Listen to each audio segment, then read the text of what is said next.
Welcome students, lesson প্ল্যানের আরো একটা নতুন অংশে তোমাদেরকে স্বাগত। আমরা ইতিহাসের 6 চ্যাপ্টার পড়ছিলাম।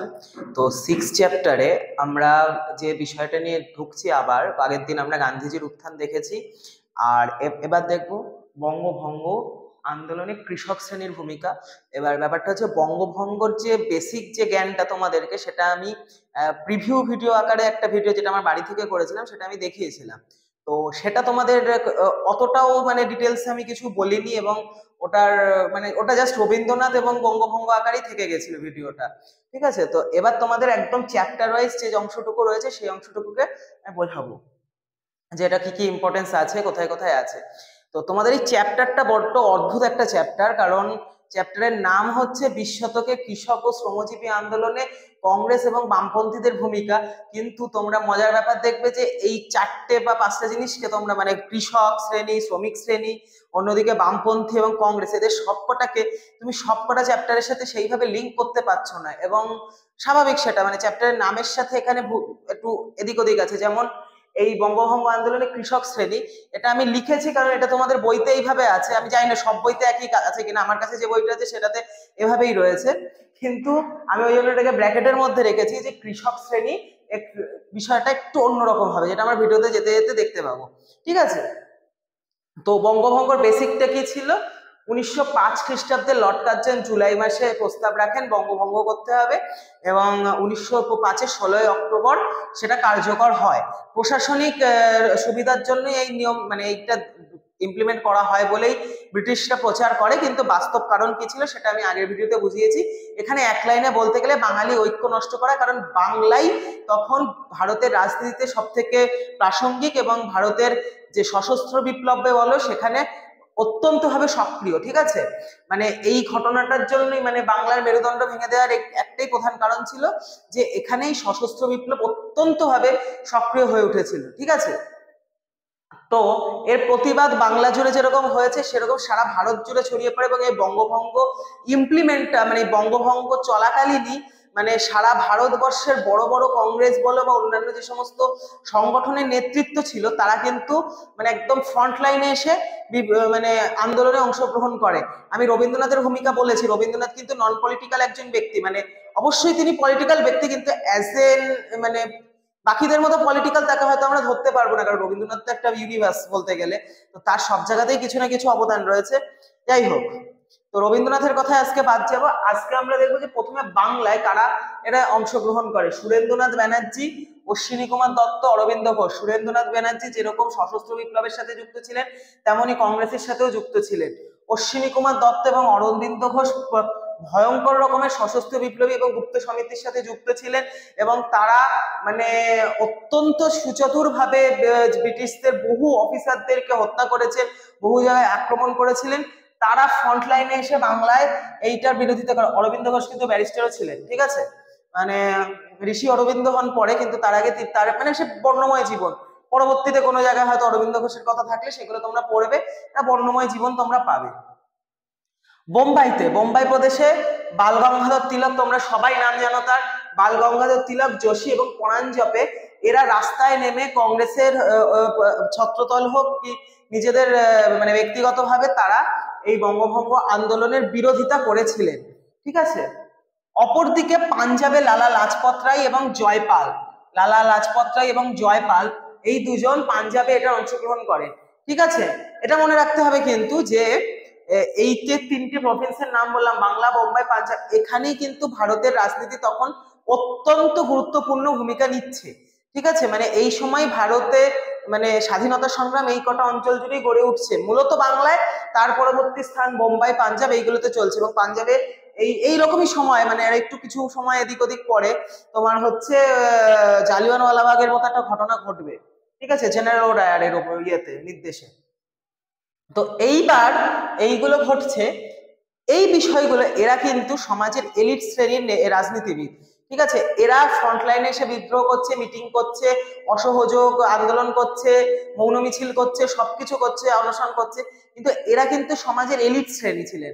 ঠিক আছে, তো এদের যে ভাষাটা সেটা জনগণের কাছে সেইভাবে পৌঁছায়নি, এবং ভারতের তৎকালীন জনগণ বলতে কি, তৎকালীন ম্যাক্সিমাম জনগণ হয় তোমার কৃষক, নইলে শ্রমিক। আমি যে সময়ের কথা বলছি তখন কিন্তু চাকরি জিনিসটা এতটা সুযোগ মানে মানে কি বলবো, মানে এতটা ইজি ছিল না। মানে ইজি ছিল না থেকে বড় কথা, সাধারণ মানুষ চাকরি করাটাকে পছন্দ করতো না, তারা কৃষিকাজ বা কলকারখানায় কাজটাকেই পছন্দ করতো। ঠিক আছে, বিশেষ করে কৃষিকাজটাকে তো তারা খুবই ইম্পর্টেন্স দিত। তো যাই হোক, সেই জন্য কৃষক শ্রেণী। এইবার এই হচ্ছে পূর্ব বাংলা, পূর্ববঙ্গ, যেটা অ্যাকচুয়ালি পশ্চিমবঙ্গ থেকে আকারে বড় ছিল। তো এই পূর্ববঙ্গের যে সমস্ত ব্যক্তিরা ছিলেন জনসংখ্যায় বেশি, যেটা আগের দিনও বলেছি, তারা হচ্ছে মুসলিম এবং নমশূদ্র সম্প্রদায়ের। ঠিক আছে, এখনো আমরা যে মানে আমি যে অঞ্চল থেকে আসি সেই অঞ্চলে প্রচুর নমশূদ্র এবং মুসলিম থাকে। তো এটা পার্টিশনের পরে কমলেও নমশূদ্রের পরিমাণ বেড়েছে, মুসলিমের সংখ্যা অবশ্যই কমেছে, কিন্তু এখনো দেখা যায় যে এই দুটো শ্রেণী, মুসলিম ও নমশূদ্র, কোথাকার? পূর্ববঙ্গের। এরা এই বঙ্গভঙ্গকে সমর্থন জানিয়েছিল। তার কারণ তারা হিন্দু জমিদারদের থেকে মুক্তি চেয়েছিলেন। 1905 খ্রিস্টাব্দে বাংলার প্রত্যেকটা জায়গায় জমিদারদের সেই রমরমা চলছে। তো এরকম অবস্থায় তারা মনে করলো যে আমরা যদি এই বঙ্গভঙ্গকে সমর্থন করি তাহলে জমিদারদের ক্ষমতা হ্রাস পাবে, এবং জমিদারদের ক্ষমতা হ্রাস পাওয়া মানে হচ্ছে ব্রিটিশ সরকারের ওপর তাদের আস্থা ছিল, এবং তারা মনে করেছিল ব্রিটিশরা আমাদেরকে বেশি ভালোভাবে রাখবে।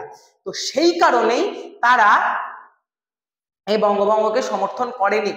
এমনকি তোমার যে এই বঙ্গভঙ্গ আন্দোলনকে কেন্দ্র করে যে কোর্ট হিয়ারিং গুলো হয়েছিল সেখানেও কোনো কৃষক শ্রেণীর মানুষজন যায়নি। যদিও পশ্চিমবঙ্গের বেশ কিছু অঞ্চলের কৃষক শ্রেণী রবীন্দ্রনাথের কথায় উদ্বুদ্ধ হয়ে, বিশেষ করে বীরভূম, পুরুলিয়া, এই সমস্ত জায়গার, বাঁকুড়ার এই সমস্ত জায়গায়, বর্ধমানের মতো জায়গার যে সমস্ত কৃষকরা ছিলেন, কিছুটা বিহারের মানভূম অঞ্চলেরও কৃষকরা এই বঙ্গভঙ্গের বিরোধিতাতে অংশগ্রহণ করেছিল, তবেও সেটা খুবই প্রাইমারি লেভেলে। ঠিক আছে, খুব যে তারা উত্তেজিত হয়ে রাস্তায় নেমেছে বা ভাঙচুর করেছে এরকম কিন্তু নয়। মূলত এই আন্দোলনটা, বঙ্গভঙ্গ আন্দোলনটা গড়ে উঠেছিল রাজনৈতিক দিক থেকে ভারতকে দুর্বল করে দেওয়া হচ্ছে এই বিষয়টা যারা বুঝতে পেরেছিল তারা, এবং সেই সময় তারা এই বিষয়টা কৃষক শ্রেণীর মধ্যে ছড়িয়ে দিতে ব্যর্থ হয়েছিল। ঠিক আছে, তো বঙ্গভঙ্গ কেন আমি বলছি যে পশ্চিমবঙ্গে আন্দোলন হলেও ততটা না হলেও পূর্ববঙ্গে ইমপ্লিমেন্ট করেনি, কারণ পূর্ববঙ্গ এবং পশ্চিমবঙ্গ দুটোই কিন্তু ইম্পর্টেন্ট, এখানে ইকুয়ালি মানে ইম্পর্টেন্ট। এবং পূর্ববঙ্গের জনসংখ্যাটা তৎকালীন সময় বেশি ছিল, নিম্ন শ্রেণীর জনসংখ্যা তৎকালীন বেশি ছিল। তার কারণ হচ্ছে পশ্চিমবঙ্গে মেন ছিল কলকাতা কেন্দ্রিক সিটি, মানে কলকাতা কেন্দ্রিক তাদের সমস্ত কিছু চলতো, ম্যাক্সিমাম মানুষ বসবাস করতো কলকাতা কেন্দ্রিক, রাজনীতি চলতো কলকাতা কেন্দ্রিক। এইখানে ঢাকা, যেটা এককালীন বাংলার রাজধানী ছিল, সেই ঢাকা কিন্তু নিজেদেরকে অনেক পিছনের মনে করতে শুরু করে, যেটা ঢাকার আত্মাভিমানেও ইয়ে ফেলে। এবং সেখানকার মানে হিন্দু জমিদাররা এদিকে বঙ্গভঙ্গের বিরোধিতা করছে, কিন্তু সাধারণ জনগণ, বিশেষ করে মুসলিম এবং নমশূদ্ররা, তারা সেটার মানে চাইছে যে বঙ্গভঙ্গটা হোক। ঠিক আছে, যদিও ঢাকা অনুশীলন সমিতি এবং স্বদেশ বান্ধব সমিতির মতো কিছু সমিতি এর প্রতিবাদ করে, এবং বেশ কিছু গুপ্ত কার্যাবলীও তারা চালিয়েছিল বঙ্গভঙ্গের বিরোধিতা করে। এবং এই বঙ্গভঙ্গ রদ হয় কিন্তু 1911 খ্রিস্টাব্দে গিয়ে। সেখানে প্রবলভাবে চাপটা সৃষ্টি করে এই পলিটিক্যাল ইনফ্লুয়েন্স এবং রবীন্দ্রনাথের ভূমিকা, যেটা আমি প্রথম ভিডিওতে বলেছি, আজকে আর বলার প্রয়োজনীয়তা বোধ করছি না, কারণ অনেক ডিটেলসে বলতে হয় বিষয়গুলো, যেটা তোমাদের ইম্পর্টেন্ট নয়, যেটা তোমাদের নেই এখানে।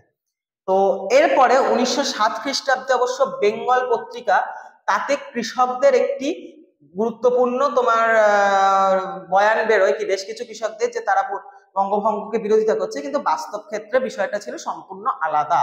ঠিক আছে, এবার কথা হচ্ছে যে ঐতিহাসিকরা কি করেন, যে সুমিত সরকার বা রমেশচন্দ্র মজুমদার, এরা কিন্তু বারংবার বলেছেন যে এই বঙ্গভঙ্গ আন্দোলন সম্পূর্ণরূপে ভারতীয় উচ্চ রাজনীতিবিদ, উচ্চ হিন্দু বর্গীয়দের মধ্যে মাথা ব্যথার চিন্তা ছিল।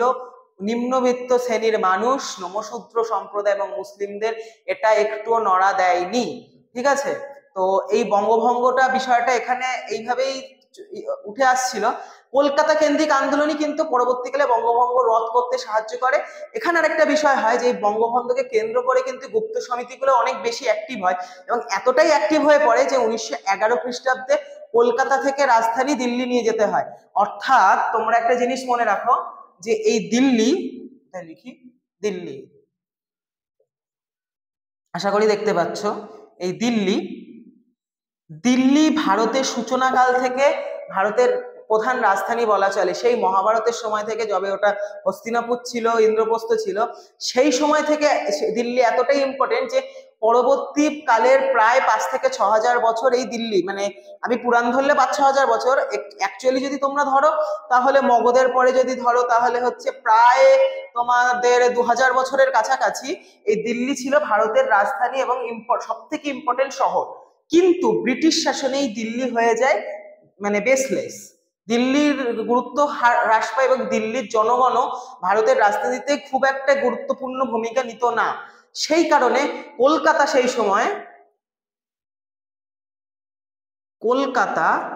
সেই সময় ভারতের তো রাজধানী ছিলই, ব্রিটিশ ইন্ডিয়ার রাজধানী ছিল, এবং এই কলকাতা থেকেই যত আন্দোলন, যত বিদ্রোহ সূচনা হতো। তাই জন্য এতটা বিরক্ত হয়ে পড়েন ব্রিটিশ সরকার যে 1911-তে দিল্লিতে রাজধানী নিয়ে যাওয়া হয়, যার পিছনে বঙ্গভঙ্গ আন্দোলন কিন্তু অত্যন্ত গুরুত্বপূর্ণ। ঠিক আছে, এই বঙ্গভঙ্গ, কারণ দেখছে যে যতই মানে রাজধানী মানে তো সেখানে মানে উচ্চ শ্রেণীর মানুষজন আসবে, ব্রিটেনেরও উচ্চ পদের বা রাজারা, বিশেষ করে উচ্চ সম্মানীয় ব্যক্তিরা আসবেন, মিটিং মিছিল করবে বা তাদের যে কি ভাবনা চিন্তা সেগুলো ইমপ্লিমেন্ট করবে। সেখানে যদি তাদের ওপর আক্রমণ হয়, সেই সেফটিটা তারা পাচ্ছিলেন না। তাই জন্য তারা দিল্লিতে নিয়ে যান, কারণ দিল্লিতে মানে অতটাও ভারতের স্বাধীনতা সংগ্রাম হয়নি। সেই 1857-তে হয়েছিল, তো সেটা অতটাও মানে সেটা দমন করা গেছিল, তারপর সেটা থেমে যায়। তো দিল্লিতে যাওয়ার পরেও কিন্তু কলকাতায় আন্দোলন চলতে থাকে। 1911-তেই অবশ্য বঙ্গভঙ্গ রদ হয়। ঠিক আছে, মানে ব্যাপারটা বোঝো যে বঙ্গভঙ্গ রদ করার পরেই ব্রিটিশ কোম্পানি চলে গেল দিল্লিতে, কোম্পানি না, ব্রিটিশ সরকার চলে গেল দিল্লিতে, অর্থাৎ পাত্তারি গুটিয়ে পালানোর মতো একটা বিষয়। তো এই বিষয়টা ঘটলো, কিন্তু সব থেকে বড় কথা এই আন্দোলনে কৃষকরা শ্রেণী কোনোভাবে অংশগ্রহণ করেনি এবং শ্রমিক শ্রেণীও সেইভাবে কোনো কিছু ভূমিকা নেয়নি। মূলত কংগ্রেস মনোভাবাপন্ন লোকজনই বঙ্গভঙ্গ বিরোধী আন্দোলনে অংশগ্রহণ করেছিল। তো এটাই হচ্ছে এই বিষয়। অনেক কিছু আছে ডিটেলস, কিন্তু মূলত যে জিনিসগুলো তোমাদের পড়তে হবে, তোমরা ভিডিওটা পজ করে এই নামগুলো মুখস্থ করবে। ঠিক আছে, এই নামগুলো মুখস্থ করবে, তাহলেই এই চ্যাপ্টারের এই বঙ্গভঙ্গ আন্দোলন থেকে যে বড় প্রশ্ন আসবে, এবং রবীন্দ্রনাথের নামটা অ্যাড করে দেবে। রবীন্দ্রনাথ কি কি করেছিলেন সেটা আমি আগের ভিডিওতে বলেছি, খুবই সহজ বিষয়, কিছুই করেননি। রাখি বন্ধন উৎসব এবং কিছুই করেনি বলা ভুল, মানে যে দুটো করেছিলেন খুব সহজ করেই করেছিলেন, কিন্তু সেটা অনেক বড় ইমপ্লিমেন্ট ফেলেছিলেন। সেটা হচ্ছে রাখি বন্ধন উৎসব হিন্দু মুসলিমদের মধ্যে, এবং প্রচুর গান লিখেছিলেন। সাথে তোমার দোল উৎসব বা আরো যে সমস্ত পৌষ পার্বণ অনুষ্ঠানগুলোতে সেগুলো ঘটনাগুলোকে বর্ণনা তিনি করে মানুষকে উদ্বুদ্ধ করার চেষ্টা করেছিলেন। এই বিষয়গুলো নিয়ে তোমরা যদি বঙ্গভঙ্গ আন্দোলন লিখতে পারো, এটা খুব বড় প্রশ্ন আসবে না, 5-7 নম্বরের প্রশ্ন থাকবে, তোমরা ভালো করেই লিখতে পারবে। তো যাই হোক, এই বিষয়টা নিয়ে তোমাদের আজকে যা বললাম তোমরা দেখো, তারপর বইটা পড়ো, বইতে আরো ভালো করে জানতে পারবে, আরো ডিটেলসে জানতে পারবে, এবং সাথে আমার ভিডিওটাও যদি শুনে নাও তাহলে বুঝতেও সুবিধা হবে। এবং কোনো অসুবিধা থাকলে অবশ্যই আমাকে কমেন্টে জানাবে। আজকের ভিডিও এই অবধি।